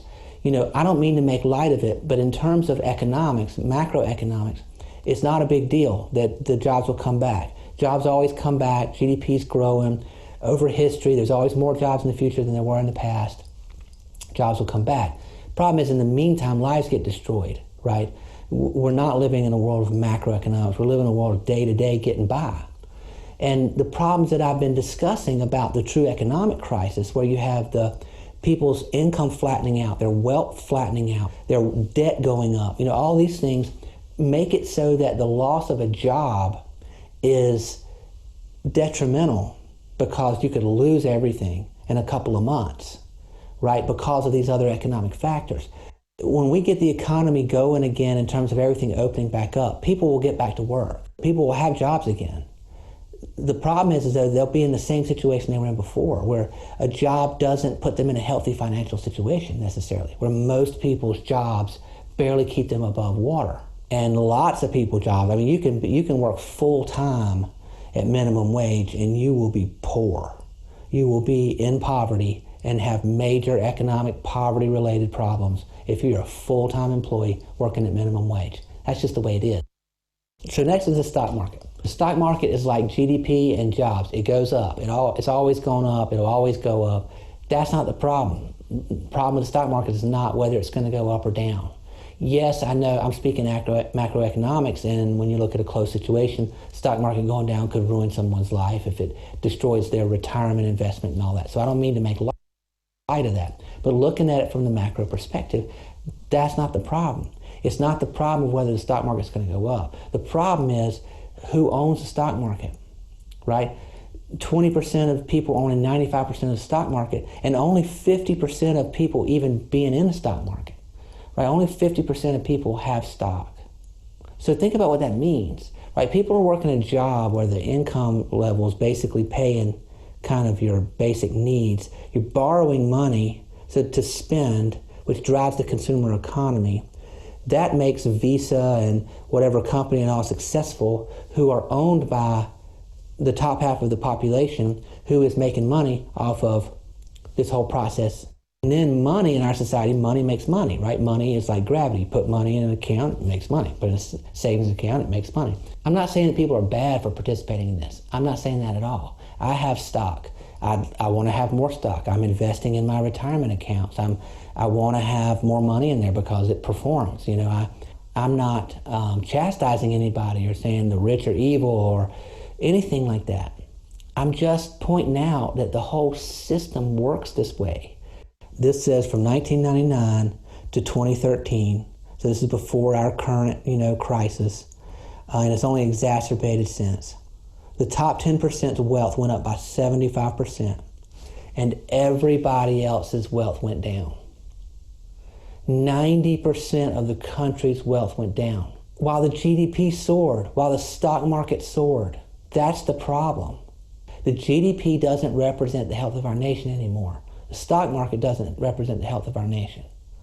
And even joblessness doesn't in the long term, because even if you get back to work in a system the way that it is, it's still heading towards disaster, and you're still going to be worse off in the future than you are now, even if you're employed. So this is the economic crisis, and we have to find a way to fix it. So this is, daunting and scary and big and bad news and all that stuff, right? Gloom and doom and all that. Well, it's not all gloom and doom, because we have the power to change this, and we can do it locally. Our chambers, our economic development corporations, our municipalities, our local county governments can work together to make some changes that will have impact on this. Here's how we do it. We focus on people, right? We have been focusing on the wrong things. When I'm in economic development groups and working with economic development organizations and chambers and whatever it is, we're always talking about businesses. The reason the business exists is to serve the interests of people. The business owner is better off because of the business. The business investors are better off because of the business. The business employees are better off because of the business. That's why we like businesses so much. And I'm a big fan. I own a business. And that's how I make my living, is with my own business. And I'm very proud of it. But it's not important in and of itself. It's important because of how it meets my needs as a person and how it meets the needs of the other people who are working there with me. It's about people. We got to focus on people. And this is important because we lose sight of that. We're all often thinking our audience is businesses far away that we're going to try to recruit. Or we're looking at, tax policy for businesses. Whatever. Chambers are looking at ways to have a voice for business. We don't need a voice for business. We need a voice for people in business, right? A voice for people who work for businesses, who own businesses. We got to focus on people. And this might seem trite or simple, but it's profound and it's fundamental to the way we approach this kind of stuff in terms of our economy and in terms of our community. So what does it look like to focus on people? Well, first of all, what do people want? Because we're supposed to be here to serve people, so we need to know what our customer wants. People are our customer. What do they want? Well, people want to be safe, healthy, and happy. So then what's a good community? Well, if a community exists to serve its people, a good community is a place where everyone can be safe, healthy, and happy. That's what a good community is. So we got to make sure, we got to go back to the drawing board and make sure that everything we're doing has to do with our people of our community, all of our people that live in our community, that every decision we're making has to do with those people being safe, healthy, and happy. And here's what people need. They need housing. They need food and goods. They need health care. They need child care. They need occupation, something to do with their time and their energy. They need recreation. And then they need long-term care. Now I don't mean that in the terms of assisted living facilities necessarily. I mean they need the wealth to be able to take care of themselves beyond their income earning years, right? People have to have all these things to be safe, healthy, and happy. And a good community works on making all their citizens, all their people, safe, healthy, and happy. So a good community works on all 7 of these things. Now, the way the private market works is that occupation is used to provide these other things. Meaning, you go out and work, that's how you make money. With the money you make, you can buy all these other things, right? As long as the infrastructure's there, the municipality, the county, the government provides the infrastructure, you go out and get a job, you make money, you can buy all these other things. Now, if everybody got a job that were paying tons of money, yeah, that might solve the problem. But you have an economy that's not working that way. A lot of jobs are not valued. Their price tag of their value isn't enough needed to be safe, healthy, happy, functional in our society. So this is a kind of typical expenses calculator that was done by a group at MIT, and it calculates for all over the country. So this is for Lorain County, Ohio, and this says that one adult who has one child needs to make $48,000 a year to have a livable wage. One adult with one child. $48,000 a year is a lot of money. It's a lot more money than lots of people are making. I mean, you look at wage distribution, this is Lorain, but it's alongside the United States. It tracks pretty well alongside the United States. Most people are making less than $50,000 a year. That's most of the population. So what do we do about it locally, right? What do we do about it? Well, if you're wanting to affect positive change in the world, you got to go through this process. You identify and articulate the problem. That's what I'm trying to do now. There's a big problem, there's a big national problem that we need to all acknowledge. We need to try to remove political and philosophical disagreements and emotional trigger points from this conversation and just acknowledge, based on economics and math, that we got a problem. We got a system that is rapidly consolidating wealth to the place where it's past a tipping point of some kind. It's happening exponentially, and it's creating all kinds of fractures and problems with our financial system, and it's making it so that the whole concept that was true during the baby boom years, where the wealth was the most widely distributed in the history of our country, the truism of that if you work hard, you're going to be successful, is disappearing, and it's a problem. So that's identifying and articulating the problem on a national scale. Now we've looked at identifying and articulating the problem here locally. It's basically that we've got to get people employed, but we have to get people employed in a way that is getting them to earn enough money to be living positively in the community. They've got to cover all their livable wages. They've got to be able to cover all 7 of those concepts. They've got to have health care. They've got to have child care. They've got to be able to have some recreation time. By working full time, they need to be able to achieve those things. So once you identify and articulate the problem, you got to design a solution that makes that problem be an opportunity, right? That's easier said than done, but how can you capitalize on what looks like a problem? And then once you do that, you can design, plan, and implement some type of specific project that will capitalize on that opportunity. So here's an example of how you can capitalize on this problem and turn it into an opportunity, some place to start.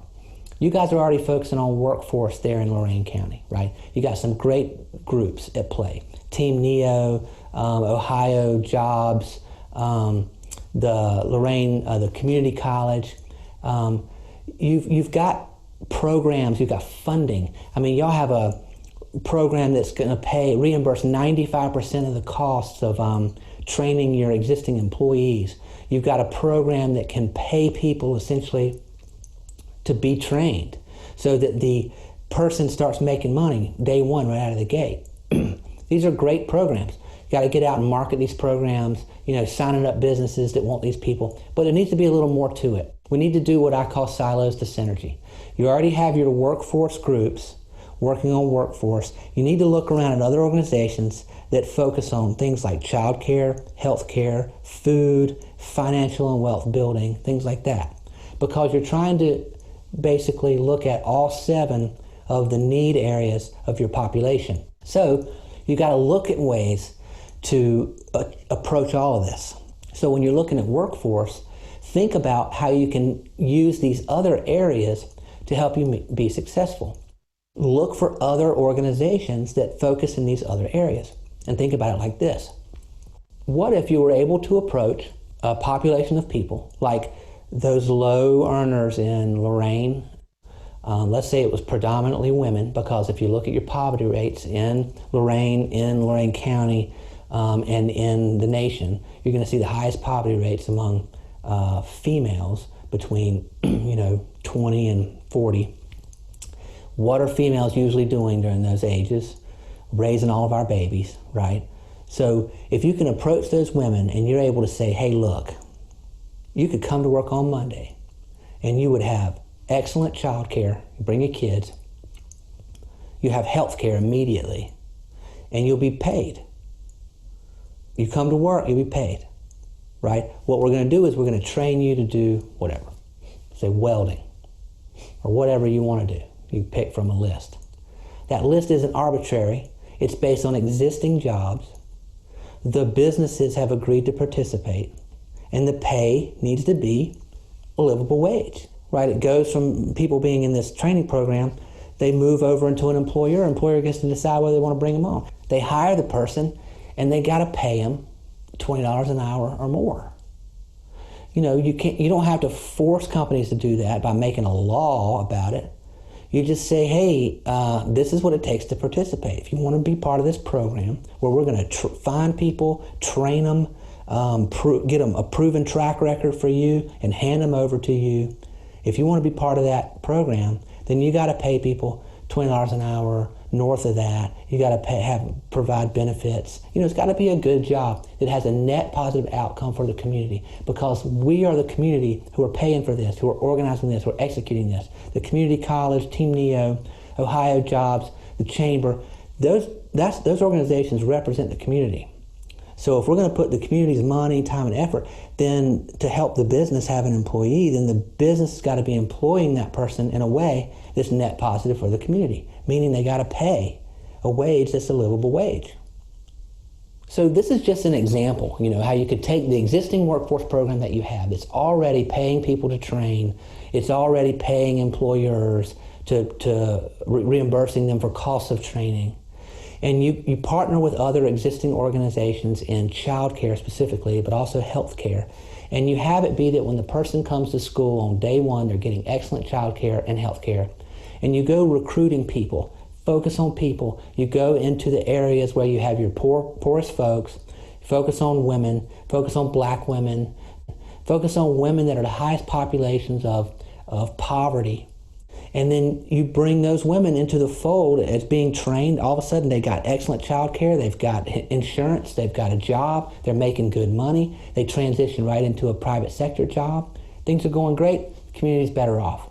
That's an example of how we can approach this locally. It's by changing what we focus on. We got to focus on people. We've got to not think about the people who are struggling as being the problem. We got to quit thinking about people who are struggling as being bad people, right? The community exists to serve all of us. So in summary, the real economic crisis in this nation is not the current financial crisis. It's underneath that, and it's based on just the forces of macro historical economics, right? Money will consolidate and then it will redistribute.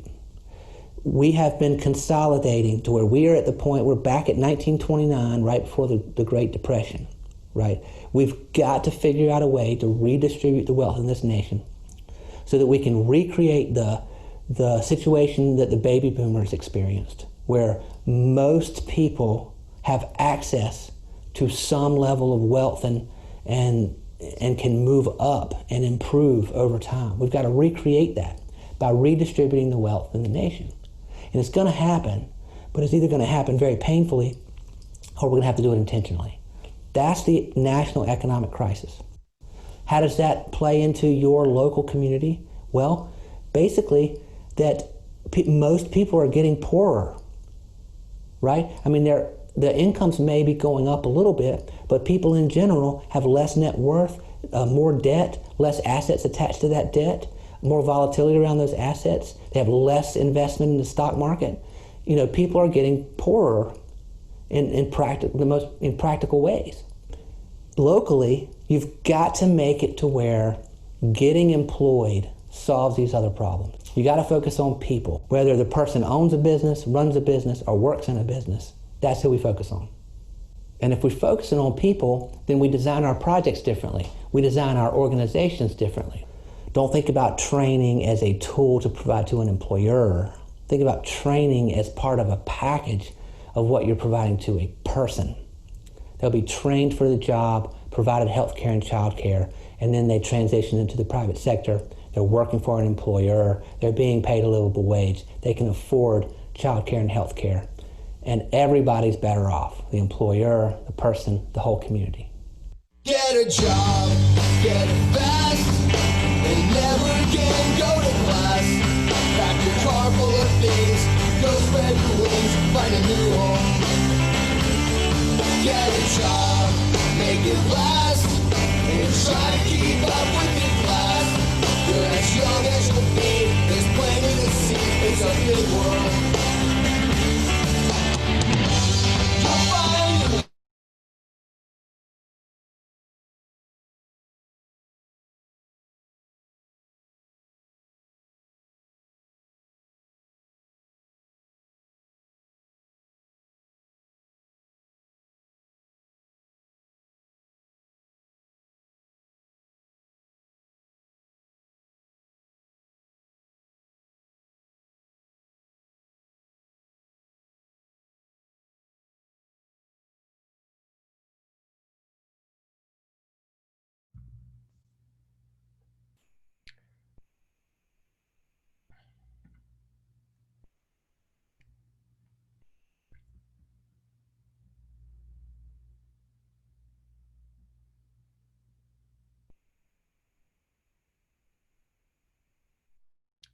Tony, we can't hear you.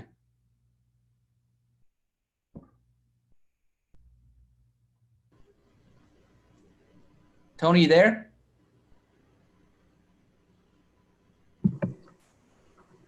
We needed that mute button when he was accepting that Leadership Lorain County Award. It's on one of the other.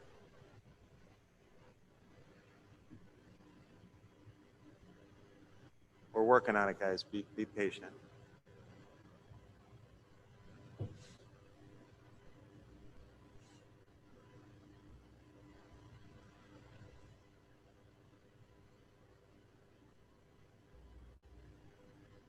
That's on one of the laptops. That's what we're trying to get to that one.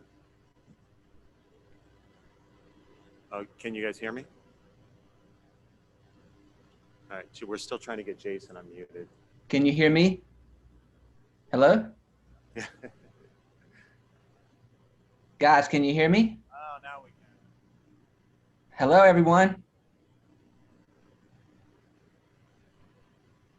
I can't hear you. Okay.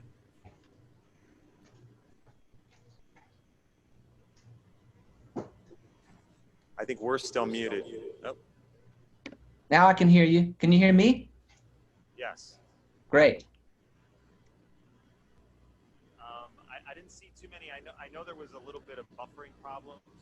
We do want to let everybody know that this will be posted online. So if you were unable to see things real clear, they'll be able to actually see all the graphs available. All right, so I know Dr. Ballinger has a question for sure. If Marcia, you just want to come up here and ask?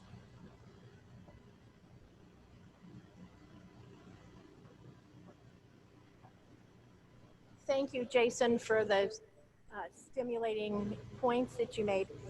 I do have a question. When I looked at the list of 7 criteria that you outlined for a healthy, safe happy community. I didn't see education on the list. And when we look at educational attainment and its correlation to poverty and health of a community, it rises the higher the educational attainment. So what's your rationale for not including education? Thank you for the question. Yeah, I really included it under, to me, I put it as occupation. And I know I'm thinking big, but I'm thinking, you know, whether you're a student that's a high school person, that's your occupation. That's where you spend your time, energy, and effort is on educating yourself. Whether you're working at a gas station during the day and taking classes at night. So to me, I'm just thinking whenever you focus yourself on bettering yourself, being employed, being engaged is occupation. But you're right. I mean, it should be called out by itself. You know, there's others too. I mean, you could take away out of recreation, you could peel out arts. I have a huge opinion on the value of the arts in a community. But I think that you're right. Education is absolutely critical. I guess when I was looking at kind of a macro perspective, I was putting it with how you occupy yourself in work and learning. Thank you.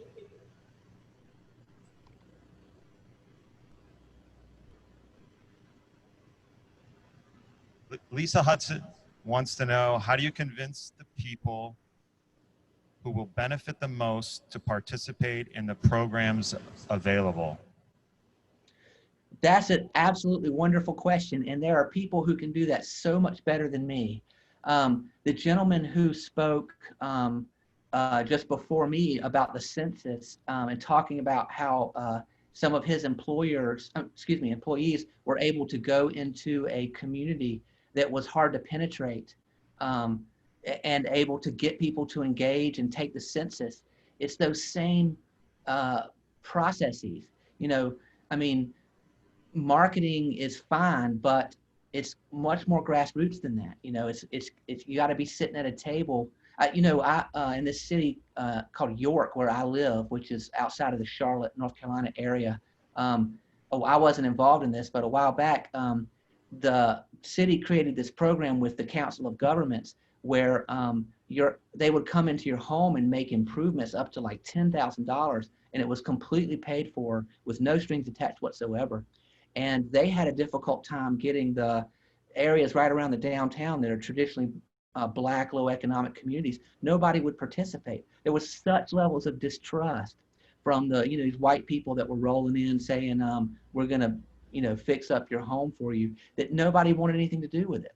And it took getting the Black church leaders basically on board to the program to be able to use their men's club and their different organizations that they have that are traditional York organizations to be able to get people educated and get them to participate.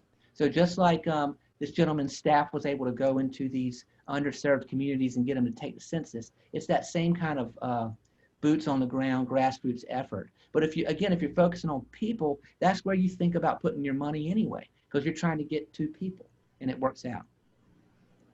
Hey, Jason, we have a question from Renee from Team Neo. Hi, Jason. So I have a question in terms of when we're looking at workforce strategies in our communities. Can you speak to the importance of workforce agencies collaborating effectively with the community to generate solutions that create more jobs?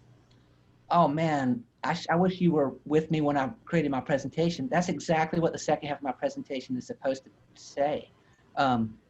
You know, I can say it in many different ways as possible, but that's exactly what needs to happen. That's my whole silos to synergy concept. You know, especially, you know, what's happened is economic development used to be about property taxes and jobs, and that's it, right? It was like, let's create a business park, we'll get business to move in there, they'll pay property taxes and they'll create jobs. Those are two revenue streams for the municipality. We'll annex the property when we get them in there, boom, done. Everything's fine. But now we're seeing this thing where business comes in, they can't find people to hire. They say we can't find good people, quote unquote. And then poverty rates are skyrocketing and people are getting poorer. So you look at the community organizations that are traditionally like social services organizations, and those have been considered not economic related. They're often not even in the same meetings. Sometimes maybe they get together with the economic development folks once a quarter and share some ideas or whatever. But the folks that are working currently on social services, I mean, kids that are being neglected in their homes, dental care, child care services, healthcare related things. Those people have to be brought into the fold of economic development. They have to work together and find collaborative strategies, because of the simple fact that it's no longer true that if everybody has a job, everything's going to be fine. That because of what's happened since the 70s and just the natural, consolidation of wealth and how the economy's kind of gotten top loaded, 60% of the people are going to work jobs that won't propel them forward, even if they're full-time employed. And it creates social disincentives in the community for people to not even get a job. I mean, if you can work full-time as a cashier, make $17,000 a year, well, you can not work at all and maybe make that through some type of program. I don't know. So, what's the incentive? So the social organizations, community development organizations have to work with economic development organizations. And we got to all focus on people. So, and I think that the way we got to do that is we got to change the culture of the economic development organizations to not think about that their job is to serve businesses, but to think about that their job is to serve people, but to address large economic needs in the community around people. So, Jason, you got everybody shaking their head here in our room. Wait a minute, shaking like no or shaking like... Yeah, no, they up and down, Okay, yeah. good. Paris from Lorain County Urban League wants to know, do you know of any community that has been able to attempt to make this happen somewhere that could be used, or are you looking at Lorain County to set the path here to make this happen so we're the example? Man, I'm hoping y'all become the best example, shining example in the world. But I've seen people implement this in some ways that have been effective through just specific projects. It's hard to change everything from kind of a top down. Okay, we're going to reorganize all of our organizations. We're going to rethink everything. That's not the way change happens. Instead, projects can be very powerful, because you get a couple champions, right? You got a director of a eco dev org and then a director of a chamber who's like into this way of thinking. They call up a council of governments or some type of social services related organization, and they come up with a single project. Hey, I got some federal funding. We got a few businesses that want to participate. Maybe it starts with like a first steps kind of organization that does 0 to 5-year-old child, development and childcare stuff. Maybe they're able to step in and provide childcare to some of the people who are already being trained through Lorain County Community College. And boom, you have a little pilot project where you're mixing in childcare components with economic development and training strategies. So small pilot projects like this are the ways that you start to implement these bigger ways of thinking. People have meetings like this one, which kudos to you guys for having it, because you got to have these, which is where you start moving the needle on how people think. But then you have these little pilot projects. More often than not, I've seen things have bumpy roads as people are, this is all new way of thinking, and it's not getting implemented very quickly. I'll give you an example. I wrote an economic development strategy for the city of York that I referenced earlier. It's my hometown, so it's kind of weird to do that from my hometown, but and it was very much community development focused, and everybody embraced it when we did the input process, and all these people came and shared their voice, and we wrote a vision, and it was very like everybody was excited. We're all moving in the same direction. And then once it got to implementation, it was constantly this kind of city council saying, why are you economic development people involved in this anyway? Like, why don't y'all focus on recruiting businesses? We're not giving you any money for that. Like, focus on recruiting businesses. So it's just this default way of thinking that people are not moving out of. And the problem is that we're so polarized and tribal, and we have such emotional reactions to different words that you can't just talk about a natural process of wealth consolidation without it sounding like, some radical thing or something. I mean, you're just looking at the data. You know, I mean, the solution could be very much about privatization. It could be very much a conservative, traditionally conservative solution, or it could be very much a liberal oriented solution, you know, whatever. But we got to come together, man, and just acknowledge that this is real. It's happening. And then a little pilot project can demonstrate kind of the value, and then all of a sudden councils are releasing money to eco dev orgs that are focusing on community dev looking like types of projects. We have online some people from our Lorain County sector partnership, the Lorain County Manufacturing Sector Partnership. So I'm gonna at least kind of lay it out there because they're constantly trying to get new employees and to get new hires. So I will work with Dr. Ballinger here at the college from the chamber standpoint. And I know I'm looking at a picture of Shar Ray up there, who is the president of Mercy in Oberlin, and I think it will be very easy for us to involve our healthcare people, and Mike Longo is still online because I see his name up there too. So I will at least go out on the limb and say, you know, we've got a county commissioner in the room here too, that we will do our best to at least see what we can do to pilot it and see if we can get everybody on the same page to at least work on one particular project or one particular focused event to at least start the ball rolling that way. Kudos to you, Tony. Okay, thanks, Jason. I think with that, we are running slightly over, but that's what happens when we got a lot of good people talking about a lot of good things. So I do want to just say a real quick round of thank yous to our sponsors again: Nordson Corporation, Northwest Bank, Community Foundation of Lorain County, First Energy, Lorain County Commissioners, Lorain County Community College, Maloney and Novotny, Pulse Magazine, Team Neo. I also want to thank Jason Broadwater, our keynote speaker, Dr. Marcia Ballinger, Jacob Duritsky, Mike Longo, and Victor Leandry. Remember, sign up for the Census 2020. We have until September 30th. On behalf of the Board of the Lorain County Chamber, thank you for attending or zooming into today's Economic Summit. We consider it an honor and a privilege to act as the voice of the local businesses as we promote and support the success and growth of the Lorain County business community. Thank you very much.